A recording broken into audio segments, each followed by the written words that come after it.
स्नान संध्या पूजा अर्चा आटोपून भाऊसाहेब कचेरीच्या डेऱ्याकडे जायला सिद्ध झाले. पार्वतीबाईंनी पुढे होऊन मंदिर हाती दिला. भाऊसाहेबांनी हसत मंदिर धारण केला. भरजरी शेला आवळून बांधला. पार्वतीबाई म्हणाल्या, काल स्वारींना भेटावयाला नाना फडणीसांचे मातुश्री रखमाबाई अक्कासाहेब आल्या होत्या. काय म्हणतायत अक्कासाहेब? त्या आणि त्यांच्या घरादारातले लोक स्वारींबरोबर निघणार आहेत. मोहिमेवर नाही, मोहिमेसोबत त्रिस्थळी यात्रा घडावी. काशी, प्रयाग आणि मथुरेला पाय लागावेत. काशी विश्वेश्वराचे विष्णुपदाचे दर्शन घडावे ही त्यांची फार दिवसांची इच्छा आहे. स्वामींबरोबर ती सफलही होईल. भाऊसाहेब थबकले. काय बोलावे हेच क्षणभर सुचेना. ते थोडेसे व्याकुळ सुरातच बोलले, आम्ही काशी प्रयागाकडे जाणार आहोत म्हणून कोणी सांगितलं अक्कासाहेबांना? अहो, आमचा जंग दिल्लीच्या आजूबाजूला होईल. कशाला आम्ही त्रिस्थळाकडे जातोय? अक्कासाहेब म्हणाल्या, दिल्लीच्या वाटेवर मथुरा तरी आहे. श्रीकृष्ण भूमीचे दर्शन हमखास घडेल. थोडं वर गेले की कुरुक्षेत्र, हरिद्वार लागेल. शिवाय अक्कासाहेब म्हणतात कशा, एकदा लढाई लवकर आटोपली की झालं. स्वारीने अब्दालीचा फडशा पाडला की त्या स्वारींना घेऊन गंगाकाठानं काशीकडे जाणार. साऱ्या लष्कराची ही त्रिस्थळ यात्रा आयतीच पार पडेल. तुम्हा स्त्रियांना गोष्टी कशा सांगाव्या हेच उमजत नाही. भाऊसाहेब म्हणाले, बाईसाहेब, इथं दक्षिणेत बसून उत्तरेचा अंदाज बांधता येणार नाही. शिवाय तुम्ही ज्या स्थळांचा उल्लेख केला ती स्थळे दिल्लीच्या जराशी खाली वा थोडीशी वर नाहीत. या साऱ्या स्थळा ठिकाणात शेकडो योजना अंतर आहे. मुळात आम्हीच उत्तरेबद्दल अनभिज्ञ आहोत. साऱ्या ऐकीव माहितीवर, हरकऱ्यांच्या वार्तांवर आणि दुसऱ्यांच्या अनुभवावर अंदाज बांधायचे. तिथे या यात्रा जत्रा नेऊन कसं चालणार? फक्त अक्कासाहेब नव्हे तर सरदारांच्या बायका, त्यांचे 100-200 आप्त आणि गावाजवळचे 200-300 लोक, अशा अनेक यात्रा आपल्यासोबत निघणार आहेत. धन्य आहोत आम्ही. भाऊसाहेब कचेरीच्या डेऱ्याकडे निघाले. तो वाटेत त्यांना यात्रेकरूंचे 2-3 जथे दिसले. प्रत्येक जत्यात 400-500 यात्रेकरू, त्यात पोर 14 स्त्रियापासून ते 60-70च्याही मात्या सहभागी झालेल्या. अनेक गोसावी, बैरागी हातात तीरकमटे, करोटे घेऊन चाललेले. यात्रेकरूंचं सामान वाहण्यासाठी प्रत्येक जत्यात 30-40 तट्ट, खेचरं आणि भाकड जनावरं दिसत होती. सोबत अनेक वाद्ये, बावटे, भांडीकुंडी, साऱ्यांची रेलचेल झाली होती. मोहिमेने कूच करण्यापूर्वीच अनेक यात्रा सहभागी होणार होत्या. भाऊसाहेब कचेरीत आले तर बळवंतराव गणपत, नाना पुरंदरे आदी जिवाळ्याची मंडळी आधीची स्थानापन्न झाली होती. आल्या आल्या भाऊसाहेब विचारू लागले, बळवंतराव, यात्रेकरूंचे किती जथे येणार आहेत आपल्याबरोबर? बळवंतरावांनी भाऊसाहेबांकडे चमकून पाहिलं. भाऊसाहेब म्हणाले, मला अक्कासाहेबांबद्दल बोलायचे नाही. त्या तर तुमच्या सख्या भगिनी. तुम्ही आमचे आप्त. काही सरदारांच्या घरची मंडळीही येऊ इच्छितात हे आम्हाला माहीत आहे. पण आता पाहतो तर त्याला कोणी धनी ना गोसावी अशी ही मंडळी तयार करून बसली आहेत. भाऊसाहेब, ज्यांना कोणी धनी ना गोसावी त्यांचे धनी पेशवे म्हणजेच आपण स्वतःच. गोब्राह्मणांना नानासाहेबांच्या काळात जेवढं अभय मिळालं तेवढं साक्षात पुराण काळातही मिळालं नसेल. काशी प्रयाग पासून ते भुवनेश्वर पर्यंत पेशव्यांची कीर्ती त्रिखंडात पसरली आहे. या आपल्या राज्यातील यात्रेकरूंना अभय दुसरं कोणी द्यायचं? काशी, हरिद्वार, गडमुक्तेश्वर, प्रयाग, कुरुक्षेत्र का जवळ आहेत? हजारो योजने दूर गेलेल्या साऱ्या यात्रेकरूंना पेंढारी, चोर चिलट, दरोडेखोर लुटतात. तिकडचे पंडित भूमी नागवतात. तेच यात्रेकरू आपल्यासोबत आले तर त्यांच्या तीर्थादी विधींनी जी पुण्यप्राप्तीची गंगा निर्माण होईल त्यावर भगवंत कृपेने मराठी लष्कर सहज तरेल. बळवंतराव, या साऱ्या पुराणकथा थोड्या बाजूला ठेवल्या तर बिन लढाऊ बुनगाईत सोबत नेल्याने लष्कराला हवी तशी हालचाल करता येणार नाही, हे ध्यानी घ्या. शिवाय खाणारी तोंड किती होतील? बिन लढाऊ बिनकाम्या लोकांनाच फार भूक लागते. उगा खायला कार आणि धरणीला भार होऊ नये. त्यांची पोटं भरता भरता आमचं लष्कर उपाशी मारायचं आणि आम्हाला चांगलीच मोक्षप्राप्ती घडायची. भाऊसाहेबांचे अज्ञानी बोल जरीशास्त्री मनापासून ऐकत होते. जसे भाऊ बोलत तशी त्यांची मुद्रा कसनोशी होई. रुद्राक्षाची मणी मोजता मोजता ते हसून म्हणाले, भाऊसाहेब, आपणास ईश्वर सिद्धीची प्रचिती नाही. कोणीही मानव, मग तू कितीही लढवय असू देत, तू कितीही अजिंक्य सव्यसाची असू दे, तो ईश्वराहून थोर नाही. ईश्वर कृपेने नराचा वानर आणि वानराचा नर लिलया होतो. संकटे कितीही येवोत, ईश्वर पाठीशी असेल तर ती वारणारच. मग तो महायोगी शिवबा तुकारामबुवांच्या कीर्तनास गेला. गनिमतीते शिवबास पकडायला गेला. ईश्वर धावला आणि हर लोकात शिवबा दिसू लागला. अरे चांडाळा, पकडशील तर कोणाकोणाला? तशीच महायात्रा सोबत घेऊन आपण उत्तरेत गेलात तर दुष्काळ पडला, रोगराई आली तर तुमचा तो कोणी 1.5 दमडीचा अब्दुल्ला आला तर साक्षात श्रीकृष्ण परमात्मा भूमंडळी प्रगट होईल. आपल्या सुदर्शनाने अब्दुल्ल्याचा शिरछेद करील. पण त्याकरता ग्रोबामनांचा प्रेमभाव व्हावा. शास्त्री बुवा सांगतात ते अगदी खरं आहे. महिपतराव चिटणीस म्हणाले, भाऊसाहेब, पेशव्यांचे पुण्य एवढे आहे की पुण्य पुरा तो अब्दाली वाहून जाईल तर लाखाचे लष्कर निघेल. त्यात 15-20 हजार यात्रेकरू म्हणजे दर्यामे खसखस सहज निभावून जाईल. बराच उशीर उपदेशाचे डोस देऊन जरीशास्त्री निघून गेले. बळवंतराव गणपत म्हणाले, भाऊसाहेब, तुम्ही लष्करी दृष्ट्या विचार करता, पण आम्हा माणसांवर धर्माचा आणि देवादिकांचा एवढा पगडा आहे की आपण जर असे रोकटोक बोलू लागला तर पंचायत व्हायची. आपण सबुरीने घ्यावं. शिवाय दादासाहेबांच्यानी तुमची यावरून नाही तर त्यावरून सारखी कुरकुर माजते. दादासाहेब किती देवबोळे आहेत हे आपण जाणताच. ज्या मोहिमेकडे जातील तिकडे त्यांचा खास देवाऱ्याचा डेरा सोबत असतोच. उत्तरेत जाऊन आले तर वर्षासनासाठी कित्येक गावांचे दान करून आले. ब्राह्मण भोजनासाठी गावी इनाम देऊन पुण्य प्राप्ती केली. दादासाहेबांच्या पक्षास आपले हे लष्करी बोल महाभयंकर वाढतील. पराचं कावळा आणि काकाचं गिदाड होईल. महिपतराव चिटणीस बोलले. महिपतराव, मी तरी कुठे नास्तिक आहे, पण या मोहिमेचा खर्च बाहेरच्या बाहेर करावायचा आहे. सर्वच प्रसंग सारखे नसतात, म्हणून अजून आम्हाला वाटतं या बुणग्यांच्या नादात आमचं लष्कर उपाशी मारायला नको.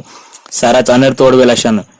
कुचाचा मुहूर्त 2 दिवसांवर आला होता. नानासाहेबांकडून मार्गदर्शन घ्यावे या विचाराने भाऊसाहेब, महिपतराव चिटणीस आणि बळवंतराव निघाले. नानासाहेबांनी बिचा इथेवर आईस्पेस बैठक मारली होती. बाजूला रघुनाथराव दादा होते.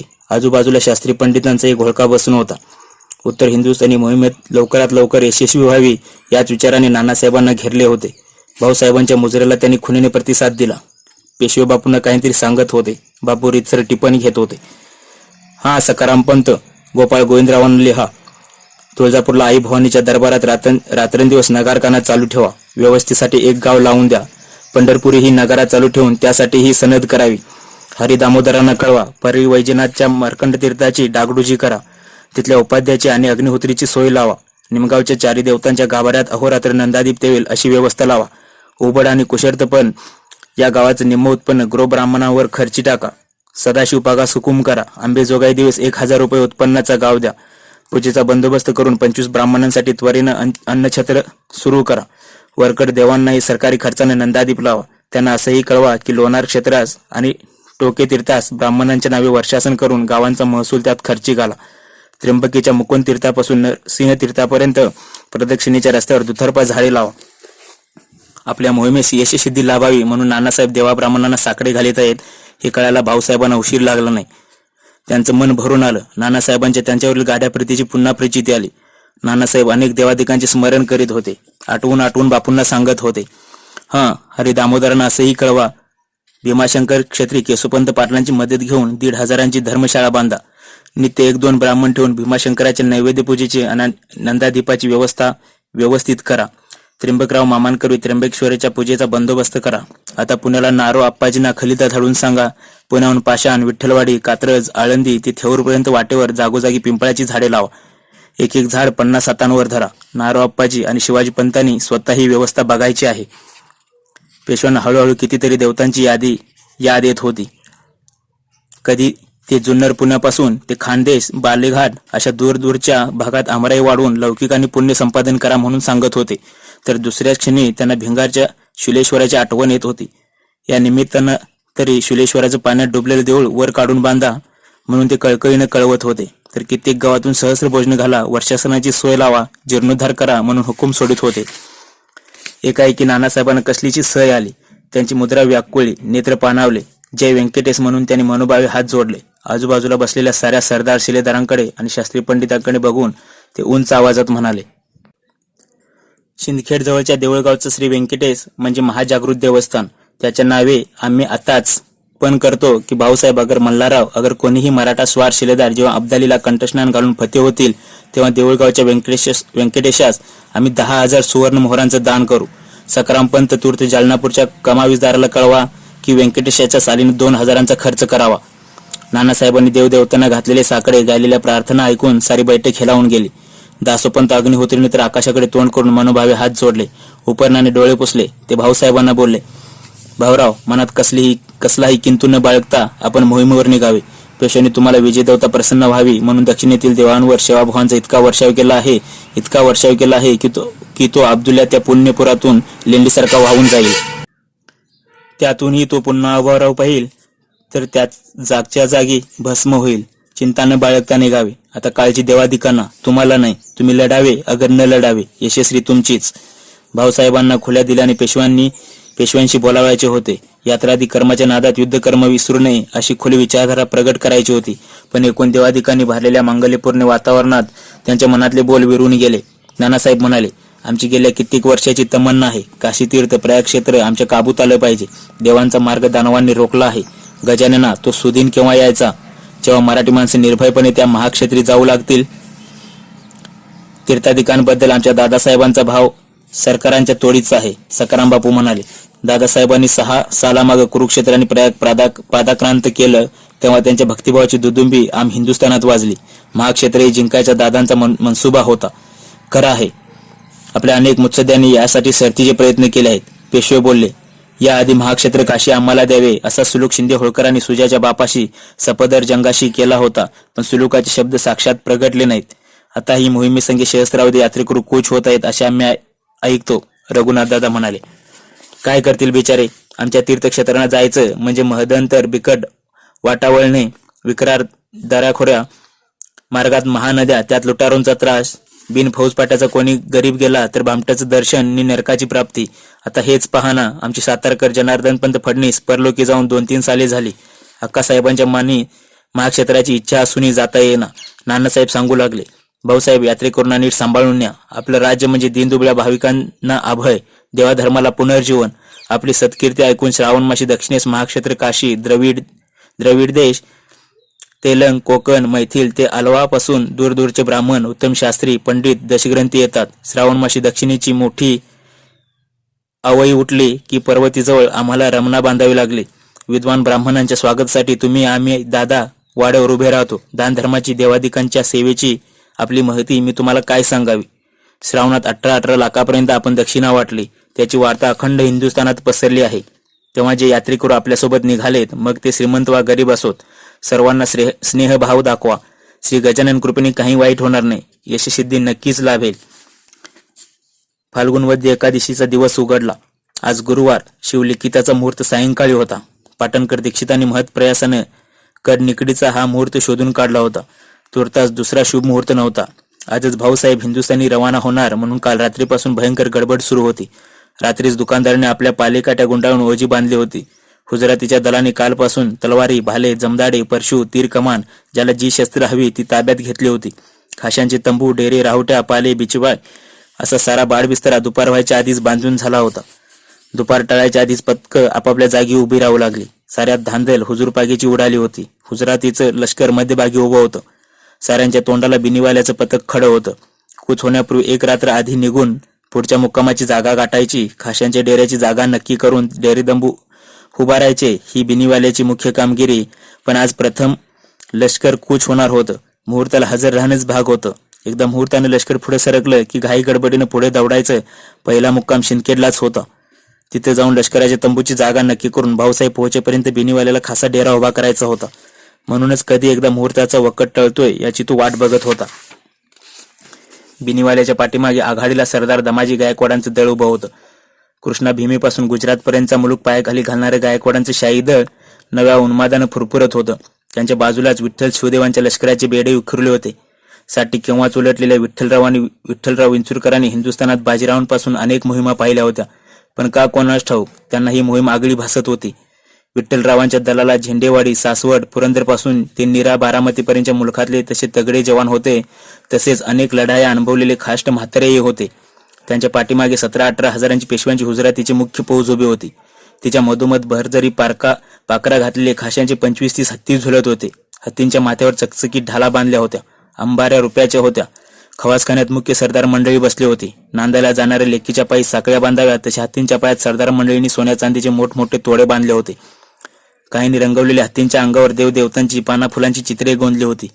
बिन अंबारीच्या हत्ती दळापाठी तोफांची हत्ती झुलत होते. पाठीवर चावरी तिडे बांधून अजस्र तोफा ठेवल्यामुळे कड आल्या हत्ती नागाच्या फणीगत आपली सोंड आभाळागत बघून वाकड तिकडी करीत होते. त्यांच्या पाठीशीच झुंबरे, सुतरनाळा, लहानग्या तोफांचा भार घेऊन सांडण्या सैन्य सागरातून देवमाशांच्या तोंडासारख्या मान्या वर काढीत होत्या. आजूबाजूला 7-8 हजार बैलगाड्या आणि गाडे उभे होते. काही गाडे ओझ्यांचे, धान्यांचे, बाजारबुणक्यांचे, तर काही गार भांडी, शिशे आणि दारूचे खचागच भरलेले. गाड्यांची जू पेलताना बैल लांब जीभ बाहेर काढून लहा करीत होते. हुजरातीच्या खास अश्वदळातले स्वार आणि घोडी वरातीतल्या घोड्यागत नटून थटून गेली होती. महाराष्ट्राच्या कानाकोपऱ्यातून पराक्रमाचा पदर धरून पुढे आलेले हुजरातीचे शिलेदार बारगीर आयटीत बसले होते. हुजरातीच्या पाठीशी फलटणच्या सुलताराव नाईक निंबाळकरांचं पथक उभं होतं. त्यांच्या पथकात निरेच्या डाव्या उजव्या काठावरच्या गावातील अनेक वेचक तरुण सहभागी झाले होते. गोविंदपंत वानखेड्यांच्या पथकातील पुसद उमरखेड भागाचे बहादर हर हर महादेवचा गजर करीत होते, तर मानसिंगराव आणि नरसिंगराव बांड्यांच्या शिरपूर, धुळे, जळगाव भागातल्या फौजा विजयी आरोळ्या ठोकीत होत्या. अप्पाजी जाधवरावांच्या पथकात बारामती दौंडपासून इंदापूर, पंढरपूरपर्यंतच्या भागाचे जवामर्द मुसमुसत होते. देवजी शिवनेऱ्यांच्या फौजात खुलदाबाद, कन्नड, वेरूळ ते अजिंठ्याच्या मुलखातील उमतीचे उत्साही गडी खाऊ की गेळू अशा आवेशात घोडी जागच्या जागी मागे पुढे करीत होते. बळवंतराव मेहेंदळ्यांच्या फौजेत खेड आंबेगाव पासून घोड नदीपर्यंतच्या मावळी मराठ्यांचा भरणा होता. शिवप्रभूंच्या काळापासून मावळा ढाल तलवारीचा वारसा घराघरात होता. आजही लय गनिम बघितला म्हणून जाड मिशीच्या आकड्यांना ते बारीक पीळ देत होते. तर दुसऱ्या बाजूला कनेरखेडच्या फाकड्यांची घोडी दुगाण्या झाडीत होती. तुकोजी पवार, सिद्धोजी कांबरे, रघुनाथ बाबा, संताजी आठवळे, शामराव गणेश, विसाजी महारुद्र, लिंगोजी नारायण, बळवंतराव विनायक, आनंदराव पवार, नारायणराव मोहिते, बहिरजी शेडगे, रामराव खंडूजी देवकाते, हनुमंतराव सोनवणकर, सयाजी ठाणगे, उमाजी महारणे, नाना पुरंदरे अशी वारणा, कृष्णा, कोयना, निरा, मान, मुळा, मुठा, इंद्रायणी, गोदावरी, मीना, कुकडी, भीमा, मांजराकाठची हर मुलकातली मराठी माणसं धरून उभा महाराष्ट्र देश पूर्णेच्या काठी गोळा झाला होता. नदीच्या उत्तर काठाने 30-35 हजार खडस सैन्य, बाजार बुणगे, यात्रेकरू धरून 4 कोसांवर महान लष्कर, 60 हजारांचा जनसागर पसरला होता. इथून तिथून पूर्णेच्या पात्रात हत्ती, घोडी, सांडण्या, स्वार, शिलेदार, तोफा, बंदुका, निशाणं आणि टाळ चिपळ्यांचं प्रतिबिंब पडलं होतं. दिल्लीचं रक्षण करून गंगा यमुनीची लाज राखायला उभा महाराष्ट्र देश बघून पूर्णामाईच्या डोळ्यात घळाघळा आसव वाहत होती. उसळत फेसाळत दोन्ही काठाला झेपावणारं पाणी शिवेच्या आंब्याखाली लेकीला निरोप देणाऱ्या मातीसारखे हेलावून गेलं होतं. शिवलिखिताचा मुहूर्त आला. सूर्य डोंगराआड गेला. खून होताच गोलंदाजांनी तोफांच्या बत्त्या पेटवल्या. 5 तोफा धुडूमधाम करून गरजल्या. सारा आसमंत दणाणून गेला. घोडी खिंकाळली, हत्ती चित्कारले, अंबारीतली साहेबी नव्वद तुडूम तुडूम वाजू लागले. कर्णे, ताशे, हलगे आणि शहादाण्यांनी गोंधळ घातला. लष्कर पुढे पुढे झेपावू लागले. जरी पटक्याचा हत्ती धीम्या गतीने मार्गक्रमण करू लागला. भाऊसाहेब आणि विश्वासरावांना निरोप देण्यासाठी गोपिकाबाई, नानासाहेब, रघुनाथदादा, विसाजी कृष्ण, सकाराम बापू उभे होते. गोपिकाबाईने देखण्या विश्वासरावांना प्रथम ओवाळले. भाळी, कुंकुम तिलक आणि अक्षता लावल्या. सोन्याच्या ताटातले रत्नजडित तलवार विश्वासरावांच्या हाती केली. मगापासून ताट असणारे विश्वासराव मातृवियोगाच्या कल्पनेने गलबलून गेले. मातोश्री म्हणून त्यांनी हंबरडा फोडला. ते गोपिकाबाईंना बिलगले. गोपिकाबाईंचं कठोर हृदय मेनाहून मऊ झालं. त्यांनी आपल्या आणि रावांचे आसव पुसून त्यांना निरोप दिला. विश्वासरावांनी नानासाहेबांच्या पायावर डोकं ठेवलं. पेशव्यांनी त्यांना कवेत घेतलं. मंगल आशीर्वाद दिला. गोपिकाबाईंनी भाऊसाहेबांना वाळून दुसरी रत्नजडित फिरंगी तलवार भाऊसाहेबांच्या हवाली केली. भाऊसाहेबांनी गोपिकाबाईंना नमस्कार केला. ते घोगऱ्या आवाजात म्हणाले, वहिनीसाहेब, या कट्यारीची किंमत राखीन. गनिमाला उभा फाडून खाईन किंवा हिची लाज राखताच युद्धभूमीवर. गोपिकाबाईंनी भाऊसाहेबांच्या मुखावर हात ठेवला. त्या म्हणाल्या, भाऊजी, असं अभद्र काही बोलू नका. आपण यशस्वी व्हाल. भाऊसाहेबांनी नानासाहेबांच्या पायावर माथा ठेवताच नानासाहेबांना भडभडून आलं. सांज सकाळ राजकारभारात, सुलुकात, रणावर, वाड्यात इकडे तिकडे तिन्ही त्रिकाळ वावरणाऱ्या भाऊंना निरोप देणं पेशव्यांच्या जीवावर आलं. प्रथमच भाऊसाहेब त्यांना सोडून दूरदेशी चालले होते. पेशव्यांनी भाऊंना मिठी मारली. ते गदगदल्या सुरात म्हणाले, भाऊसाहेब, तुम्हांकडे आम्ही कधी बंधू म्हणून पाहिले नाही. जसे आम्हाला विश्वासराव तसेच तुम्ही. मला दशरथाची गती झाली आहे. प्रभू राम वनवासाला निघताना राजा दशरथाला इतका वेग जाणवला नसेल. आमची गत तर भरतासारखी झाली आहे. भाऊसाहेब म्हणाले, आपल्या पादुका घेऊन आम्ही परमुलकीत चाललो आहोत. त्या साक्षी ठेवून त्रिखंडात झेंडा कसा रोवता येईल तेच आम्हाला बघायचे आहे. वरच्यावर कलिता धाडावा. काही लागले मागून घ्यावे. अनुमान करू नये. तुम्ही साक्षात अप्पांचे पुत्र आहात. आगीत ही आगडोंब उसळून द्याल, पण आगीशी खेळताना सावध असावे. आपण मेलो नि जग बुडाले. पेशवे सरकारांनी चिंता करू नये. भाऊ धीराने बोलले. भाऊनी पाठ फिरवली. तोच भोळ्या रघुनाथ दादांना राहावेना. दादांचा बरपरूपी देह वितळला. भाऊसाहेब, या हाकीसरशी भाऊ माघारा वळले तसे दादासाहेब पुढे झेपावले. त्यांनी भाऊंना मिठी मारली. दोघांनी एकमेकांना आलिंगन दिले. सकाराम बापूंनी कसनुशी मुद्रा करून बाजूला तोंड फिरवले. दातल्या कंठाने रघुनाथ दादा म्हणाले, भाऊसाहेब, काही कमी जास्त असेल तर नुसता निरोप धाडा. हा रघुनाथ वाऱ्यावर स्वार होऊन दौडत येईल. तुमच्यासाठी आकाश पातळ दणाणून सोडेल. बराय. भाऊसाहेबांनी दाटल्या कंठाने सर्वांचा निरोप घेतला. खाशा अंबारीपुढे भाऊसाहेबांचा चंद्रसेन नावाचा पांढरा शुभ्र 45 जातीचा घोडा ऐटीत उभा होता. चंद्रसेन हे त्यांचे आवडते जनावर. भरीव पट्टा, मस्त गर्दन, रुंदाड हाडपेर आणि उंचापुरा देह यामुळे तगडा चंद्रसेन झोकदार दिसे. त्याच्या मानेवरचे केस एखाद्या सुंदरीने स्नानानंतर मोकळ्या सोडलेल्या केसांसारखे बेदरकार दिसत. चंद्रसेनच्या डोक्यावर कलाबुताचे गोंडे सोडलेले होते. त्याच्या पाठीवर किनकापाची जीन लादून लगामाच्या दोऱ्यावर रेशमाचे जाळीदार विणकाम केलेले होते. चारी पायात सोन्याचे तोडे साजिंदे दिसत होते. सहस्त्रावधी घोडदळात भाऊसाहेबांचा चंद्रसेन उठून दिसत होता. गजेंद्र हा भाऊसाहेबांचा लाडका हत्ती. धबधब्याजवळ भाला दांडगा काळाशार कातळ करून तयार व्हावा तसा गजेंद्र दिसायला आगडबोंब. त्यावर साजेशी अंबारी सजलेली. अंबारीत आधीच विश्वासराव स्थानापन्न झालेले. अंबारी शेजारी चंद्रसेन उभा राहिला. चंद्रसेनावर उडी मारून भाऊसाहेब तिथून गजेंद्रावर लिलया आरूढ झाले. पुन्हा एकदा पंचतोफांचा कांटाळ्या बसवणारा आवाज दणाणला. पाठीमागच्या अंबाऱ्यातून अक्कासाहेब, पार्वतीबाई, लक्ष्मीबाई आदी राजवंशातल्या स्त्रिया बसल्या. नानासाहेब इकडे तिकडे पाहत ओरडले, या गर्दीत फडणीस नाना कुठे दिसत नाहीत. त्यांची अवघडली स्थिती झाली आहे. घोड्यावर व अंबारीतही त्यांना बसता येणार नाही. पाठीमागच्या एका पालखीतून झोपूनच ते कूच होणार आहेत असे कोणीतरी बोलले. अवघडली स्थिती हे शब्द ऐकत सकाना बापू खो खो हसू लागले. बघता बघता खाशा अंबाऱ्या, पालख्या मेने पुढे सरकले. पाठीमागून इतर सरदारांची पथके चालले. त्यांच्या पाठोपाठ लष्कर, बाजार, दुकानदार, भिस्ती, पानके, सेवक, खिदमतगार, वाजंत्री, नाटकशाळांचे, कलावंतींचे मेने, कामाटी, कारकून मंडळी, नाचे, नर्तकी, शागिर्द पेशे, भट, भिक्षुक, पंडित, शास्त्री, आचारी, बावरची, खटपटे, साजिंदे, सारंगे, तबलजी, यात्रेकरू, घोसावी, बैरागी, ज्योतिषी, गोंधळी, भूते, फकीर, चाबुकस्वार, भाट, भडवे चालू लागले. विश्वासरावांच्या आणि विशेषतः भाऊसाहेबांच्या जाण्याने नानासाहेबांना भरून आलं होतं. जाणाऱ्या फौजेकडे ते कितीतरी वेळ बघत एके जागी खडे होते. भाऊंच्या नाना आठवणी डोक्यात गर्दी करत होत्या. ते गोपिकाबाईंना सांगत होते, गोपिके, भाऊसाहेबांना सातारला विद्याभ्यासाला पाठवून आम्ही पुण्याकडे परत चाललो होतो. तो क्षण मला अजून आठवतो. राजद्वारापर्यंत निरोप द्यायला आलेला चिमुकला भाऊ माझ्या घोड्यापाठोपाठ गेंडा माळापर्यंत धावत आला होता. लगामाशी लगटलेला भाऊ पाहून मी पुन्हा पाय उतार झालो. मला निरोप देताना लेकराच्या डोळ्यात आषाढ झड लागलेली. आज परक्या मुलकाला चाललेले तेच भाऊसाहेब किती समजूतदार भासत होते. लहानग्या लेकरासारखी माझी स्थिती, तर भाऊ थोर होऊन समजूत घालू लागलेले. अवघ्या तिशीत ही केवढी समज कमावली लेकरानं. सूर्य अस्ताला गेला होता.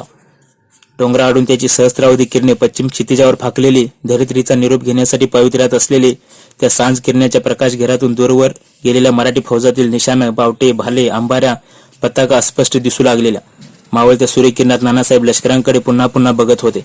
फौजेपाठोपाठ यात्रेकरू आणि बुणग्यांचे तांडे चाललेले. शेणासागर चैत्रवद्य 4 शके 1681 4 एप्रिल 1760 मराठी लष्कर बुऱ्हाणपूरला पोहोचलं होतं. भाऊसाहेबांना चुकचुकल्यासारखं वाटत होतं. मनात एक मनसुबा धरावा आणि प्रत्यक्षात दुसरेच घडावं अशी तरात चाललेली. गिलच्याच्या 3 महिन्यातच गाठून मारू ही भाऊसाहेबांची परतूड मुक्कामाची भाषा होती. कदाचित सवयीनुसार पावसाळ्यात गिलच्या कंदाहारी जाईल अशी साऱ्या लष्कराची अटकळ. दादासाहेब एकदाही अब्दालीला सामोरे गेले नाहीत म्हणून आपल्या मित्रांनी त्यांची अवहेलना केली. त्या जिद्दीने निदान तो परतण्यापूर्वी त्याला गोटात घालून मारू हा भाऊंचा संकल्प होता. त्यासाठीच 3 महिन्यात त्याला भिडण्याची भाऊसाहेबांची तयारी होती. ठरल्याप्रमाणे 8 दिवसात घोडी बुऱ्हाणपूरच्या विशीला लागायला हवी होती, पण 8चे 20 लागले तसे भाऊसाहेब चिंतागती झाल्या गोष्टींना इलाज नव्हता. दत्ताजी पडल्याची बातमी आली आणि लागलीच हिंदुस्थानी जाण्याचा निर्णय घाईगडबडीने घेण्यात आला. इतर मोहिमा पुण्यातून निघायच्या असते कदम तयारीला वाव मिळायचा, पण आता उदगीरची मोहीम संपल्यावर त्याच मोहिमेतल्या पागा, स्वार, जनावर, माणसं घेऊन हिंदुस्थानात निघायचं होतं.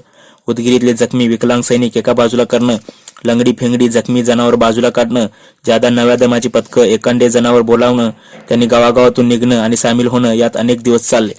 परतूड सोडल्यावर पहिला मुक्काम सिंदखेडला पडला. 2 दिवसापासून बिनघोड्याने वावरणाऱ्या शिपायांनी भाऊंनी ठरल्याप्रमाणे रकमा दिल्या. नगर औरंगाबादेकडून आणखीन काही पथकं येऊन मिळाली. त्यातच गावोगावच्या जत्रेकरांनी आपल्या जथ्यानिशी गर्दी केली. त्यामुळे सिंदखेडात 2 मुक्काम पडले होते. होता होता परळी कनार मार्गे अवघ्या 120 मैलावरची बुऱ्हाणपूर गाठायला भाऊसाहेबांची 20-22 दिवस खर्ची झाले. भल्या सकाळी भाऊसाहेब कचेरीच्या डेऱ्यात बसले होते. प्रवासाची हिसाब किताबाची बरीच दगदग झाली होती. त्यातच गेल्या 3 आठवड्यात रात्रभर झालेली जागरणे, त्यामुळे त्यांचे डोळे लाल दिसत होते.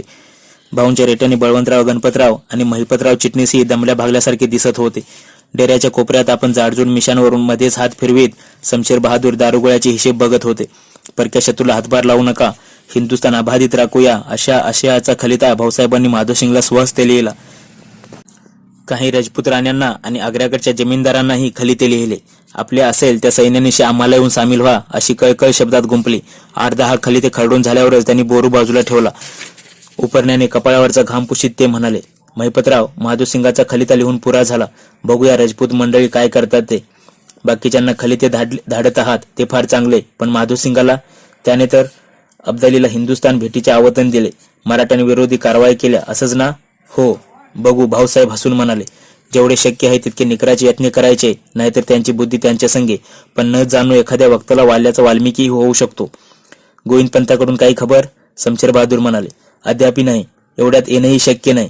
डाक पोचायलाच 3 हप्ते लागतात. पण पैशाची अडचण आहे. लवकरात लवकर ऐवज पोहोचला तर श्री गजाननाचीच कृपा. भाऊसाहेब, आपण गुदस्ता मराठी राज्यातील सर्व सरदार जमीनदारांवर कर्जपट्टी बसवली होती.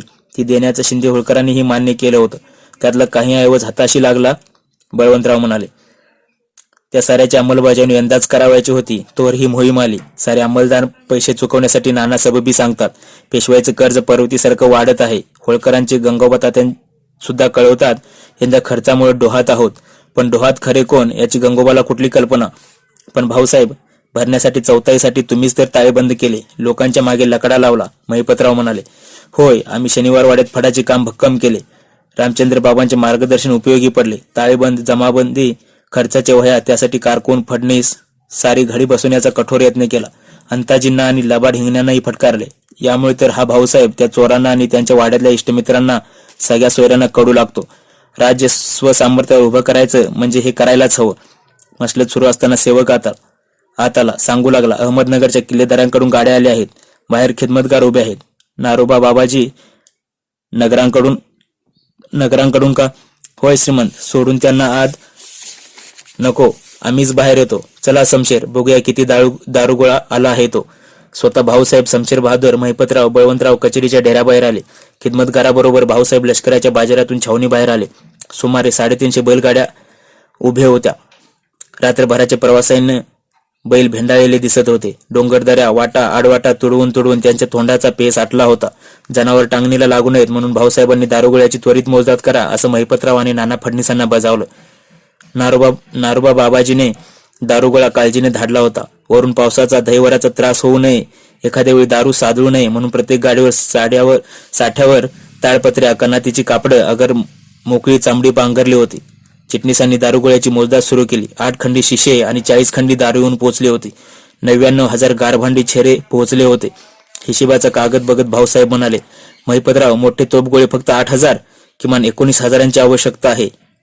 नारोबा बाजीने नगरच्या किल्ल्यावर जे होतं ते झाडून पाठवलं आहे.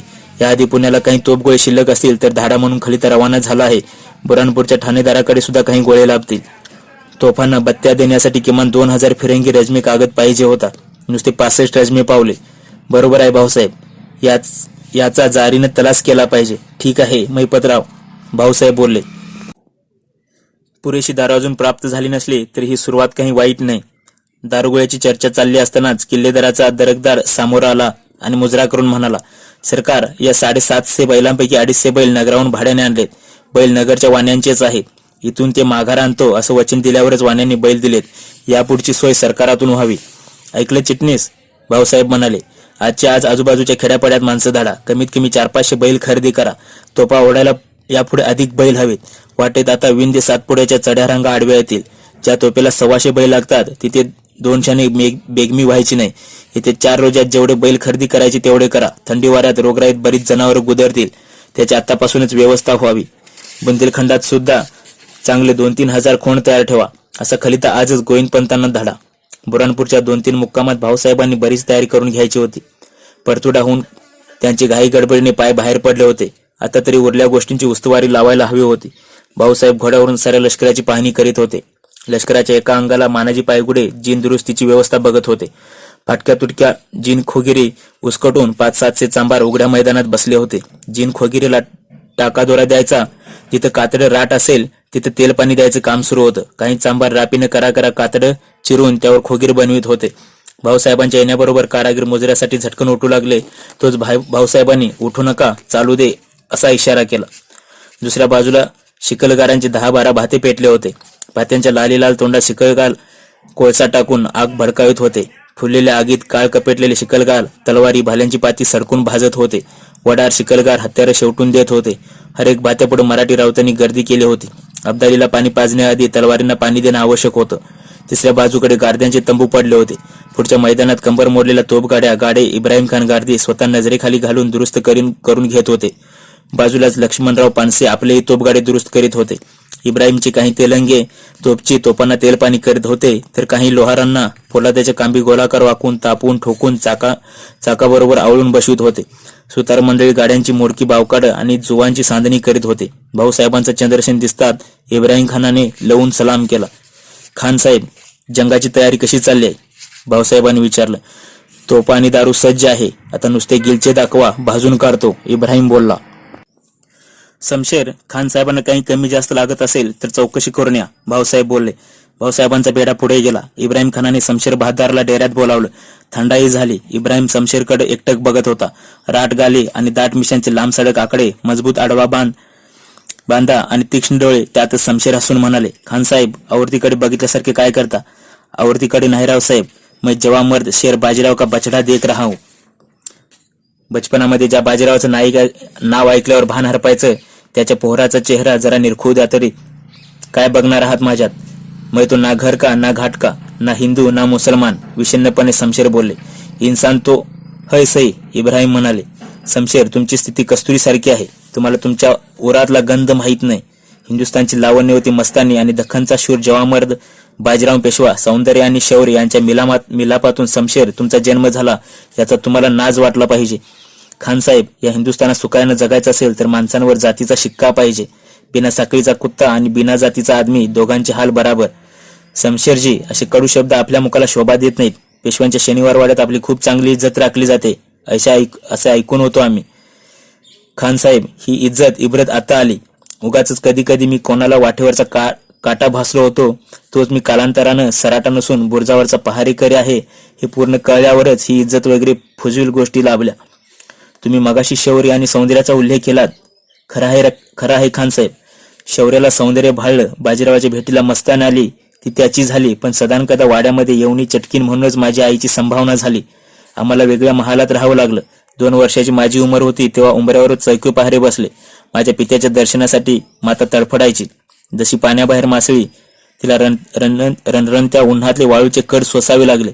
माझा पिता माझं कौड कौतुक पुरवायचा. शनिवार वाड्याच्या देवडीवरून कधी भरून वाहणारी सरिता तर कधी आभाळातल्या चांदण्यांची कविता दाखवायचा, समजावून सांगायचा. आपल्या या बेट्याने या शमशेरची मुंज व्हावी असा त्यांचा संकल्प होता. खुद्द बाजीराव पेशव्यांचा संकल्प. मग कोण आलं त्या संकल्पाआड? कोणाची झाली हिंमत? खान साहेब, धर्म आणि जातीच्या पांघरुणाखाली कुठलाही शूरवीर डाल पाटलीखालच्या कोंबड्यासारखा सहज झाकला जाऊ शकतो. येवनीपासून झालेला पोर, तो मग बाजीरावाच का असेना, तो हिंदू नव्हे, त्याची मुंज होणे शक्य नाही, असे मोठमोठाले शास्त्री पंडित ग्रंथाचा हवाला देऊन सांगू लागले. तर कोणाला अंतपुरात वाटू लागलं, बाजीराव आज याची मुंज करू म्हणतो, तर कोणी सांगावे उद्या मसनदीवर बसवा म्हणेल. माझं आणि माझ्या मातेचं दुःख जगापेक्षा न्यारं आहे. तिने शौर्याचं पूजा बांधली, वीरत्वाला वरलं. जातीने मुसलमान असूनही ती हिंदू पतिव्रतेप्रमाणे जगायची, वागायची. पण तिच्याबद्दल येवनी म्हणूनच अख्ख्या पुण्यानं कांगावा केला. धर्ममार्तंडांनी पेशव्यांच्या घरातल्या कोणत्याही विधीला हजर न राहण्याचा बहिष्कार घालण्याचा निश्चय केला. माझी माता पुण्याबाहेर पडावी, दबाव आणावा म्हणून सदाशिवराव भाऊंच्या पहिल्या लग्नावर पुण्याच्या गाढ्या पंडितांनी बहिष्कार घातला. दादासाहेबांच्या मुंजीकडे कोणी फिरकलं नाही. माझी आजी राधाबाई साहेब, भाऊसाहेब अशी खंबीर माणसं माझ्या मातेच्या पाठीशी राहिली. आजीसाहेब तर स्पष्ट म्हणाल्या, पेशव्यांच्या धर्मकृतीवर पुण्याचे ब्राह्मण बहिष्कार घालणार असतील तर धर्मविधीसाठी आम्ही काशीहून ब्राह्मण बोलावू. अशा आजीसाहेब नसत्या तर कोणत्या रानावनात माझी माता भटकली असते ते श्री पांडुरंगाला माहीत. अवघा 6 वर्षाचा होतो तेव्हा गगनाला गवसणी घालणारा पिता आणि त्याच्या पाठोपाठ ढगामागून जाणाऱ्या सावलीसारखी माताही नाहीशी झाली. मात्र दैवातली साडेसाती सुटली नाही. पण रावसाहेब, शादीपूर्वी आम्हाला हिंदू धर्मात घेण्याच्या खटपटीत चालल्या होत्या असं ऐकत होतो आम्ही, इब्राहिम बोलला. सच है खान साहेब, भाऊसाहेब आणि दादासाहेब यांची फार इच्छा होती. नानासाहेबांची ही याला मूक संमती होती. यात माझ्यावरच्या प्रेमाऐवजी माझ्या तीर्थरूपांच्या पुण्याईचाच भाग अधिक होता. पण हेही घडलं नाही. मतलब खुद पेशव्यांची संमती असताना कोण आडालं? नेताजी पालकरांनी येवनी धर्म स्वीकारला होता तर शिवाजी महाराजांनी त्यांना परत हिंदू धर्मात घेतलंच की. आणि प्रत्यक्ष बाजीरावाच्या बेट्याला ही भ्रांत पडावी. तो काळ केव्हाच गोदरला खान साहेब. आमच्या विश्वासरावांच्या मातुश्री आणि मुख्य पेशवीनबाई गोपिका साहेब यांच्यापुढे कोणाची डाळ शिजणार? उलट येवनीचा चटकिनीचा पोर म्हणून त्यांनी माझा दुस्वासच केला. अच्छा, म्हणजे सत्तेत भागीदारी नको आणि म्हणून व्यवहार उपचार नकोत असंच ना? त्यांच्या जरबेपुढे कोणाचं काय चालणार? या बाजीरावाच्या बेटाला लक्ष विलपतरायाची, पूर्वीच्या हिंदूची, आताच्या मुस्लिमाचीच लडकी लालकुंवर करावी लागली. माझ्या तलवारीचं पाणी मी 12-13 वर्षाचा असल्यापासून दाखवत आलो आहे. उत्तरेतली रघुनाथ दादांची मोहीम असू दे, सागर किनाऱ्याची तुळाजी अंगऱ्यांशी संघर्ष असू दे, नाहीतर बुंदेलखंडची वकिली असू दे, हा शमशेर सम्रांगणात शेरच ठरला. बाजीरावपोटी जन्म घेऊनही तुम्हाला कोणी आपलंसं मानलं नाही, ही केवढी फजूल बात. भाऊसाहेबांसारखी प्रेम करणारी माणसं आमच्या पाठीशी असल्यावर आम्हाला कसली तमा खानसाहेब. थोड्याफार फरकाने पत्रावळीवर दुर्दैवाचा ठाव घेऊन एका पंक्तीला बसलेले आम्ही दोघे सारखेच आहोत. आम्हाला हिंदू न करून घेतल्याबद्दल बिलकुल वाईट वाटत नाही. येवणीच्या पोटी जन्मल्याचंही दुःख नाही, कारण आमची जातकुळी म्हणजे आमच्या नागव्या तलवारी, आमचं आजोळ सासर माहेर सारे काही म्हणजे सम्रांगण रणांगण हेच आमचं मूळ आणि कुळही. तुम्ही आमच्या संगती सोबतीला आहातच खानसाहेब. येत्या सम्रांगणीच आम्ही आमच्या खानाकोना तुम्हाला पटवून देऊ. शमशेरराव साहेब, मला या साऱ्या गोष्टीचा मतलब साफ दिसतो. भाऊसाहेब काय किंवा तुम्ही काय, दोघेही अग्निकुळातले आहात. नशिबाने तुमच्या तलवारींना चमक दिली, मात्र दुःख वेदनांची काही काटे तळपायात कायमचं घर करून अंग चोरून बसले. खानसाहेब, त्या अगम्य असाध्य शक्तीला कोण अल्लाह म्हणतं तर कोणी ईश्वर म्हणतं. ईश्वर मोठा चतुर आहे. माणसाला तो सारं काही एका दमात अर्पण करीत नाही. एका हातानं काहीतरी देतो आणि दुसऱ्या हातानं काढून घेतो, म्हणून तर त्यांचं ईश्वरत्व शाबूत राहतं ना. इब्राहिम खान आणि शमशेर बहादर तोफखान्याची व्यवस्था बघून डेऱ्यांकडे निघाले. जेव्हा तोफखान्याकडून दोघांचा फेरफटका चालला होता, तेव्हा रांगड्या शमशेरकडे इब्राहिमच्या पथकातले तेलंगी, हबशे, फिरंगी बाजीराव का बेटा म्हणून बोट दाखवत होते. ती कुजबुज कानावर पडता शमशेरच्या अंगावर मुठभर मांस चढत होतं. कधी मधी कानावर पडणाऱ्या या 2 शब्दांनीच त्याला जगण्याची हिंमत दिली होती. कचेरीच्या डेऱ्यापुढे दोघेही पाय उतार झाले. कचेरीच्या डेऱ्याला यात्रेच्या कचेरीचं स्वरूप आलं होतं. 20-25 कारकून बोरू झिजवत होते. खर्चाच्या जमेच्या हिशोब चोपड्यांचे ढीग आगेमागे पडले होते. तिन्ही सांजेचा वारा वाहत होता. दिवसाचा गोंडा फुटण्याआधी भाऊसाहेबांनी एका जागी मारलेली बैठक अजून सोडली नव्हती. दुपारचा खाना गेल्या अनेक दिवसाप्रमाणे आजही चुकला होता. बसल्या जागी 4 फळे आणि वर पोटभर पाणी पिऊन भाऊसाहेब तसेच कामकाजात मग्न राहिले होते. अवघ्या 3 महिन्यात गनिमाला गाठायचा होता. त्यातले 3 आठवडे 120 मैलांच्या अंतरात भुरकड उडून गेले होते. वाटा आडवाटाने दिल्ली गाठावायची होती. गंगा यमुनाच्या दरम्यानच गनिमाशी गाठभेट होईल असा कयास होता. अजून 700-800 मैलांची रेपेट बाकी होती. हे सारे ठोकताळी मनाशी बाळगून भाऊसाहेब अविश्रांत झटत होते. एका हरकऱ्याचा ताजा मजकूर वाचून ते खाशा बैठकीत बोलले. अब्दाली अजून अलीगडलाच आहे अशी ताजी खबर आहे. पावसाळ्याच्या आरंभी त्याला आहे तेथेच गाठायचा तर यमुनेपार व्हायला हवं. होड्यांचा पूल बांधून लष्कर पार करायला हवं. काकासाहेब, आपण नावांची तजवीज करावी म्हणून गोविंदपंतांना याआधीच खलिता धाडलाय ना, विश्वासरावाने विचारलं. पण हुकुमांची तामिली वेळेत व्हायला हवी. नाग हातचा सटकल्यावर पुंगी वाजून का उपयोग. आज पंतांना आणखी एक खलिता धाडायला हवा. पण भाऊसाहेब, एकट्या गोविंदपंतांवर सारा भार देणं कितपत सही ठरेल. शमशेर बहादूर बोलले. आपलं पटतं मला, पण तुझा मार्ग काय. एकतर उत्तरेतले आपले सारे ठाणेदार तालुकदार नमखराम आहेत. वेळेत भरणारे आणि इतरांपेक्षा दौलतीशी चांगले इमान राखणारे एकटे गोविंदपंत आहेत. वृद्ध, अनुभवी आणि बुंदेलखंडात इतक्या दिवसांचा राबता असणारे समृद्ध तालुक्याचे मामलेदार आहेत ते. हा मोहीम प्रसंग अचानक उद्भवला. अशा अनिनीच्या वेळी पंतांशिवाय आम्ही कोणाकडे बघायचे. भाऊसाहेब महिपतरावांना तातडीचा मजकूर सांगू लागले. पावसाळ्यापूर्वी यमुनेवर नावांचा पूल बांधणं आवश्यक आहे. सध्या फौजेचा खर्च वाढला आहे. माळव्यात येई तो 10-12 लाखांचा बंदोबस्त ठेवा. आता तातडीने 5-6 लाख पाठवण्याची सोय बघा. उत्तरेच्या बातम्या वेळेवर येत नाहीत. जलद डाकीची व्यवस्था करा. अवैधकर सुजादौला आपल्याच गायला लागला पाहिजे. दिवसाआड खलिता धाडण्याची व्यवस्था ठेवा. अशा साऱ्या तातडीच्या मजकुराने भाऊनी पत्र संपवले. गोविंदपंतांचा खलिता घेऊन सांडणीस्वार रवानाही झाला. दारुगोळ्याच्या व्यवस्थेबाबत इब्राहिम खान, भाऊसाहेब आणि शमशेर यांची मसलत बराच वेळ चालली. भाऊसाहेबांनी ठिकठिकाणच्या सरदारांना, कमावीसदारांना, राजप्रतिनिधींना लष्करी साहित्य धाडण्याचे आदेश द्यायला सुरुवात केली. मैपतराव घ्या. नाशकाहून 8 रोजात बाणांच्या किमान 1000 कैच्या इकडे पोचायला हवेत. बागलकोटहून 10-12 खंड्या दारू तातडीने यायला हवी. कल्याणकडून 8-10 खंडी शिसं मागवा. खानसाहेबांसाठी गोव्याहून 3000 तोड्याच्या बंदुका पोचायला हव्यात. भाऊसाहेबांना कशाचं भान नव्हतं. कारकून मंडळी भुकेने व्याकुळ झाली होती. मोठमोठे खाशी सुद्धा बसल्या जागी आळोकी पोळके देत होते. एकाएकी साऱ्यांची चुबूळ भाऊसाहेबांच्या ध्यानी आली. त्यांनी विचारलं, शमशेरराव, किती वखत झाला. भाऊसाहेब, मध्यान रात्र होत आली. इतका वखत. भाऊसाहेब सर्वांकडे बघून हसले. म्हणाले, यापुढे 3 सांज झाली की माझ्या परवानगीची वाट न बघता तुम्ही भोजनास निघत चला. माझी तहानभूक हरामी झाली आहे. आता माझ्याकरता जीवन मरण, तहानभूक